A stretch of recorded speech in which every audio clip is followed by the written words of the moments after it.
In this video, we are going to learn the basics of SQL querying. In just 20 minutes, you'll grasp the basics and see how simple it can be. Ready to get started with SQL? Let's dive right in. Hey there, I'm Yevgen. You are at our OWOX BI YouTube channel where we speak all things about marketing, analytics, and data. On this channel, we help you do more with your data so you can tell the story of your business success. So, if you're all about making data, my friend, please subscribe to this channel and enable notifications so you don't miss any of the insights. We post new videos every Thursday. Today's lesson focuses on the foundational skills of SQL querying, critical for anyone aspiring to master data analytics.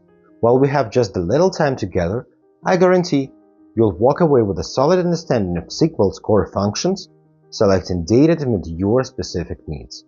Please note that we won't cover database or table creation or modification in this video. We'll start with querying data. You might be wondering, what's the reason for learning SQL in the era where BI tools do all of the heavy lifting or auto-generating SQL queries behind the scenes? Where ChatGPT can write you any query you need to work with your data? That's a valid question. Modern BI tools do offer graphical interfaces that simplify data requests for charts, graphs, and dashboards, allowing you to intuitively drag-and-drop operations to retrieve data from the database. However, in lots of cases, you'll need to write SQL queries to aggregate, filter, and select only the data necessary for the report that you're working on right now. This process often involves creating data marts or views, which are essentially snapshots of your database, tailored for the efficiency in data processing. You don't want to deal with a table containing millions of rows. That's why by creating a view, a snapshot, your BI tool will focus on just the essential thousands of rows, speeding up the results presentation. That's why SQL remains a very important skill in your reporting toolkit. Yes, we'll just cover the basics in this 20-minute video, but I promise you'll see how empowering knowing SQL can be, and it's going to be worth of your time. Today, we're working with retail store data containing the information about the products, customers, orders, and so on. In terms of the tool, I'm going to be using the BigQuery interface, and in the description to this video, I'll leave a little extension to visualize those data right into Google Sheets. Why BigQuery? Well, just because I'm from the world of marketing, a GE4 BigQuery expert made this data warehouse really essential for the modern tech stack. On the left, you can see my dataset and the tables inside. Customers, product size, products, retail orders line, vendors, and some of the other tables.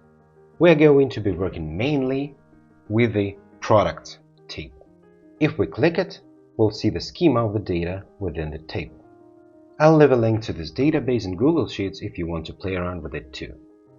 Here are some of the fields that we've got here. The product ID, the name, the season code, the vendor, the color code, the SKU catalog entry, the catalog, the category, the subcategory, the current price, and so much more. What I want to do is to write a SQL query and ask the database to return all of the fields from this specific table. So, in order to do this, I'll click on Query, and I'll click on In Split tab. Now, when we are asking for data using SQL, we're using a select statement. As you can see, BigQuery already specified the table details, with project ID, the dataset ID that we want to use to select everything from. In this case, our table is called Products. Select star from Products. And I'll delete this limit for now, because we want to get all of the rows and all of the columns from this specific table. Then we run the query, and the database returns all data from that table. We can see the results over here. It's 1600 rows and a lot of columns inside. Basically all of the columns from the original table. So we've selected all fields or columns and all rows from the table, but what if we only want to select specific columns? Simply, instead of the star, we just write out the field names we want to be separated by commas, just like this. We'll take on the product ID,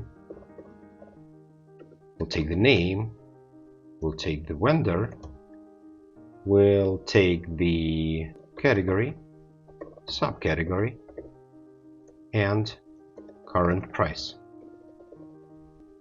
Let's click on Run. Look, I've written everything in lowercase because SQL is not case sensitive. However, I have the option to format the query over here, and now it looks much cleaner. It's not so important with such a small query like this one, but when you've got one with hundreds, if not thousands of lines of code, it really does make your life easier. When we select specific fields, we can also rename them to make the report more readable. To do this, we use the As function. Let's click on Run and see how the table changes. Alright, you can see that the changed names of the fields in our table. We could specify an alias containing a space, but to do this, we would need to put the name in the quotes just like this. And let's click on Run. Now you can see the product name has the space inside the field name. Okay, now you know how to get specific columns. Let's figure out how to return from the table only the specific rows in the query. To do this, we use a where statement. For example, we could select only the products with a current price of $30. After from, we type in where current price equals 30. Let's click on Run. We had 1600 rows in the result, but now we have just 72. Only those products with a price of $30. If we want to select only the products that priced more than $30, we just replace equals with more sign. Now we have 649 products. If we want to get only the first 100 or the first 200, we put in the limit statement. We say limit 100. Let's click on Run. Now we have only the first 100 products from our table where the current price is above $30. So basically that was selecting the fields based on the integer values. What about when it comes to text values? Well, we can also use the equals operators to find any row where the text matches exactly with what we specify. For example, what if we want to select only the rows where the brand equals Adidas? Let's do it. So instead of the current price, we put in the vendor, we put equals, and then in double quotes, we put on Adidas. As you can see, there are no results right here. That is because SQL is not case sensitive. But the fields inside the tables are. That's why instead of Adidas with a small letter A, we need to capitalize it. And then we have it, 100 results because our limit is 100. As you can see, all of the brand name on the list is Adidas. But what if we want to select just rows with the brand name starts with A? In order to do this, we'll use the like statement. We'll put the vendor, like, A, and then the percentage sign. And we'll click on Run. Now we have the first 100 products where the brand name starts with A. Okay, it looks the same as for the previous. So let's remove our limit and let's see how it goes. Okay, we have 162 results. And as we can see, Adidas is not the only brand on our list. We also have Alex and Ani and All-Star Dogs here. But what if we want to find all of the products which contains A in the brand name? So we'll just put the percentage sign before and after A. And let's click on Run. Now we have 285 results. Adidas is in the beginning, but at the end we have the other brands with a capital A inside the text. And what if we want to find only those ones which have A at the end? Well, we just put the percentage sign before letter A, like this. Okay, there are no brands that ends with a capital A, but what if we try the capital C? Okay, now we have 131 results with the products with a brand that ends with C. We can also specify more than one condition by using either AND or. So for example, the vendor that ends with C and the current price that is above 30. Let's click on Run. So now we have 89 products like this. The brand name ends with C and the price is above 30. Or we can change it to OR, which means that either condition must be met in order for the row to be returned. So either the vendor ends with C or the current price is above 30. Finally, we have is null and is not null, meaning empty or not empty. Let's look at our database and find the fields that are not specified. Like for example, we have some of the products with a category that is null. So instead of selecting the vendor and the current price, let's just select the subcategory that is null. Okay, now we have 530 rows with a category that equals to null. So there we go. Let's go back to our results and try to sort them out. We can use this by using order by. Right now, all of the rows in this table look like they are unsorted. Let's try to sort them by, let's say, the product name. So we'll type in order by name and let's click on Run. As you can see now, all of the products are sorted by the product name in our table.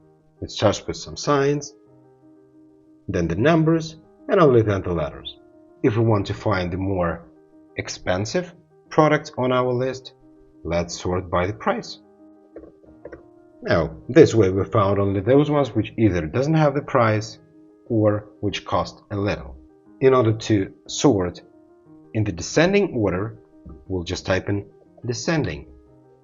So as you can see at the top of the list, those are the products with the higher price tag on them. When it comes to sorting data using order by, that isn't something that's overly important for our use case, because when we are selecting the data to create views, we're usually then going to connect that view to Google Sheets or another BI tool and use that for building individual charts. Now we are going to look at how to join data from different tables. To demonstrate this, I'm going to use the retail orders line table, which contains of order ID, product ID, but not the product name or the brand. To be able to create a view containing the product name and the brand plus the order ID, we would need to join the data from the retail orders line and the product tables. I'm going to start by specifying the order ID, product name, and then the vendor. Now, I want to get the order ID from the retail order line table, while the product name should be taken from the product table. Because we are going to need fields from different tables, we need to specify which field comes from which table. We do this by writing the table name dot field name. Let's do it. Let's click on More, the Format Query, and then we'll grab this and put in front of the order ID. We'll add it here, then we'll put it like this and change it to products. And we'll copy this again, and we'll make sure that we placed all of the dots between the table name and the field name. If I run this, I'll get an error saying that there is no such columns in the table. This is when we need to specify the joining of the tables using one of the 4 join types. I'm not going to go deep into them in this video, but I probably do a separate video that explains them in more detail, so don't forget to subscribe to this channel so you don't miss it. So in this case, we'll use the inner join. Now we want to specify which fields we're going to create the join on. So we use the on, then we specify the field product ID equals retail orders line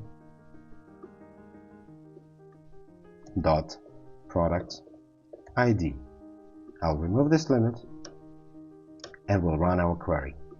So now we have the product name as well as the brand name associated with the order that was made in our store. Pretty clever, right? But let me show you something even more clever. I showed you earlier how to use the as function to create aliases for fields. Well, we can actually do this for tables as well, which makes the query much cleaner. First, I'm going to give the retail orders line table a name. I'll call it ROL. And then for the products table, I'll give it a name like PR. I just need to write these 2 or 3 letters after where we specify each table. So ROL after the retail orders line table and PR after the products table. Once I do this, I can now replace the table names across this query to those shortened names that we've created. Let's look at the retail orders table now. We have the information about the orders here, order dates, customer IDs, as well as the order total amount. Let's query it.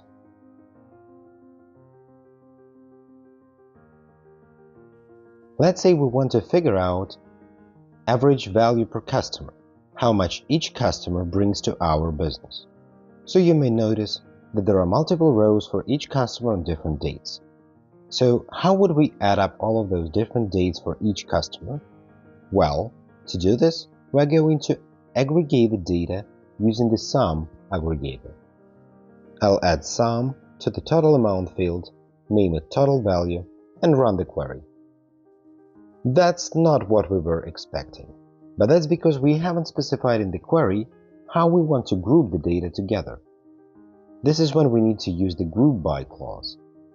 When we use the group by clause, we need to add into it all of the fields that we need to group. So in this case, essentially all fields apart from the total amount. We type in group by, order ID, order time, customer ID, and let's run the query. This is correct, but not exactly what we wanted to get. We want to combine all of the order values for the different dates. So we actually want to remove the order ID and the order time fields from the selected fields as well as the group by and run. That's better. Let's sort this descending. Order by, total value, descending. Run. But what's the number of orders for each customer? To find this out, we could add a count of order ID.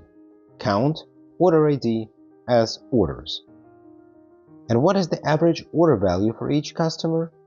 And yes, in this case, how about using an average? I'll add average total as average order value and run. And there we go. That makes way more sense. We're going to go one step further and filter these results. To do that, we can use the having clause. The having clause is only applied to the result of the group by function. So isn't the same as the where clause that's applied before, and it's only applied to numeric values. So in this case, I'm going to ask for only average order value above 700. I need to write it directly after the group by and before the order by. So having average order value greater than 700 and run. Only 6 records. Great. I'll format this query, and this is what it should look like. You can see that all of the SQL keywords are capitalized, and you can see that we've come a fairly long way in a very short period of time. And there you have it, a quick journey through the essentials of SQL querying. We've only scattered the surface of SQL capabilities, yet what I've explored today lays a strong foundation, hopefully boosting your confidence to dive deeper into learning SQL. As promised, SQL isn't as complicated as it seems, right? If this video has added value to your journey, please show your support by liking and sharing this video. Leave a comment below if there is something specific you'd like to know in my next videos, and subscribe to OWOX BI YouTube channel. Your engagement fuels our passions to share more insights about working with data like this video. We're here to guide you every step of the way you enable your data. Thanks for tuning in. I'm Yevgen from OWOX, and remember, data always makes sense. So by next time, stay data-driven and keep exploring the opportunities your data brings in.